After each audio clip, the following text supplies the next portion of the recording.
deydi o'rmon. Shahar kutubxonasining chang bosgan yerto'lasida ishlaydigan Doniyor uchun bu shunchaki odatdagi zerikarli kunlardan edi. Eski gazetalarni raqamlashtirayotgan paytida u 1989-yilga tegishli g'alati bir maqolaga ko'zi tushdi. Qidiruv ekspeditsiyasi bedarak yo'qoldi. Qoldirilgan yagona buyum diktofon. Maqola chetiga qalam bilan aniq koordinatalar va g'alati jumla yozib qo'yilgandi. O'rmon eshitadi, javob berma. Kechqurun ikki yaqin do'sti, skeptik tabiatli Aziz va har qanday sarguzashtga tayyor Jasurga buni ko'rsatdi. Bu shunchaki eski afsona, dedi Aziz yelka qisib. 80-yillarda odamlar e'tiborni tortish uchun shunday uydirmalar to'qishgan. Koordinatalar shahardan bor yo'g'i 40 kilometrni naridagi daydi o'rmonni ko'rsatyapti, dedi Doniyor. O'sha joyda hech qanday yo'l yo'q. Google xaritada ham bu joy qop-qora dog' qilib ko'rsatilgan. Bir borib ko'rmaymizmi? Jasur kulib yubordi. Dam olish kuni uchun ajoyib reja. Agar arvohlar bo'lsa, videoga olib TikTokda mashhur bo'lamiz. Ular rozi bo'lishdi. Hech qanday xazina ilinji yo'q edi. Shunchaki yoshlik qiziqishi va zerikish. Bu ularning eng katta xatosi edi. Mashina o'rmon chekkasida qoldirildi. Ular qalin daraxtlar ichiga kirib borishdi.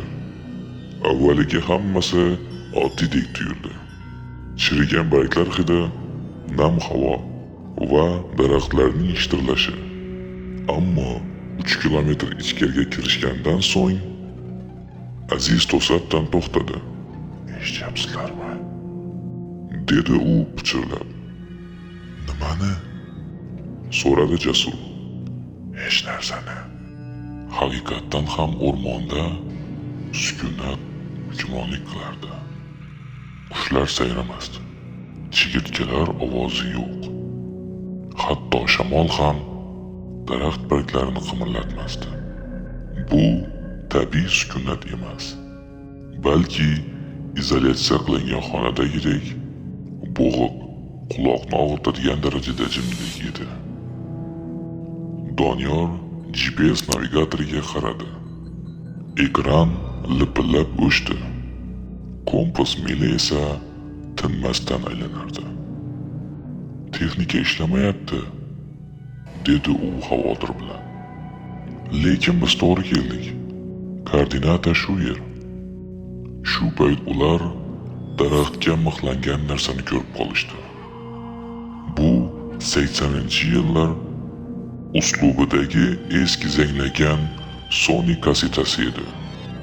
Uning tasmasi chiqarib olingan va daraxt shoxlariga o'rgimchak to'r singari o'ralgan edi. Tun kirdi. Ular orqaga qaytishga ulgurmadi. Chunki quyosh g'ayritabiiy tezlikda botgandek tuyuldi. Gulxan yoqishdi.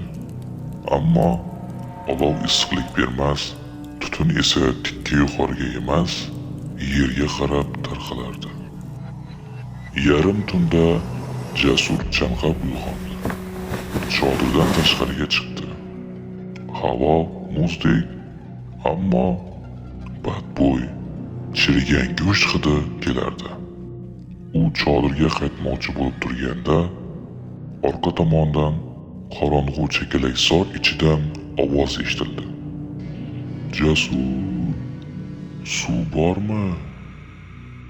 Bu Doniyorning ovozi edi. Aniq, tiniq, lekin qandaydir hissiz. Xuddi diktofonga yozib olingan va qayta qo'yilayotgandek. Jasur hayron bo'lib chodirga qaradi. chodirning yarim ochiq og'zidan Doniyorning uxlab yotganini va xurrak otayotganini ko'rdi. Jasurning badani muzlab ketdi. Agar Doniyor chodirda uxlab yotgan bo'lsa, unda o'rmon ichida uni kim chaqirdi? Jasur, bu yoqqa kel, dedi Doniyorning ovozi yana. Bu safar tajovuzkorona ohangda. Jasur titrab qaqshab do'stini uyg'otdi. Turinglar, ketishimiz kerak hoziroq.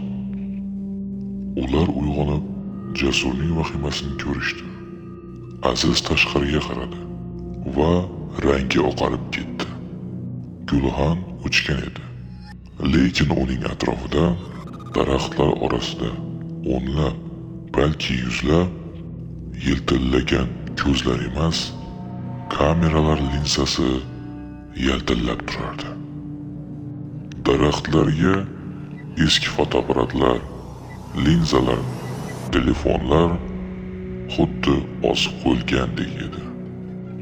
Ular yugurishni boshladi.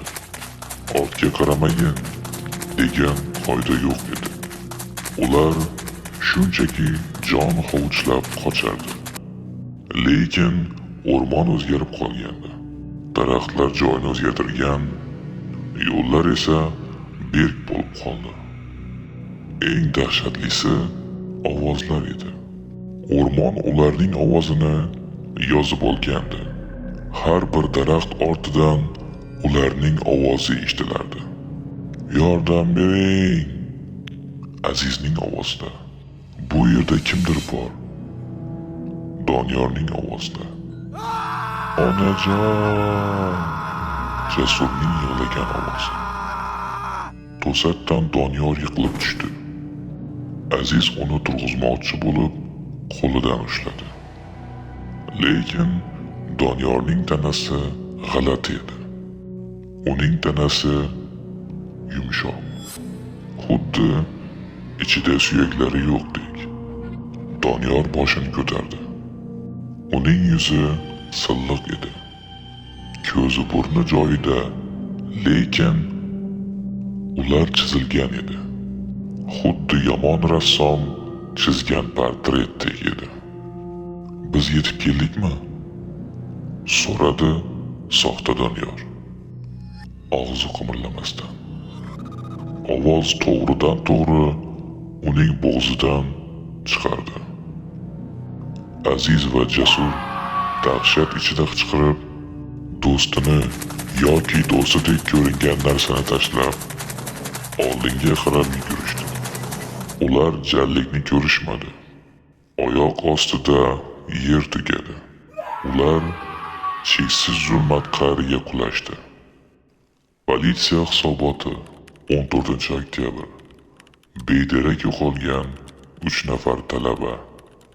Aziz, Jasur va Doniyor o'rmon chekkasidagi yo'l bo'yida topildi. Ular shok holda, susragan, ammo jismoniy jarohatsiz. Ularning aytishicha, o'rmonda adashib qolishgan. Uchovlon uyga qaytishdi. Ota-onalari xursand, do'stlari bayram qilishdi. Hayot o'z iziga tushgandek edi. Bir hafta o'tgach, Jasur xonada yolg'iz o'tirib, o'rmonda tushib qoldirdim deb o'ylagan telefonini kurtkasi kissasidan topib oldi. U hayron bo'lib galereyasini ochdi. Balki u yerda nima bo'lganini eslatuvchi biron bir video bordir. Oxirgi video fayl. Video sanasi ular yo'qolgan kunning ertasini ko'rsatardi. Jasur videoni qo'ydi. Kadr qop-qora, og'ir nafas olish eshitilyapti.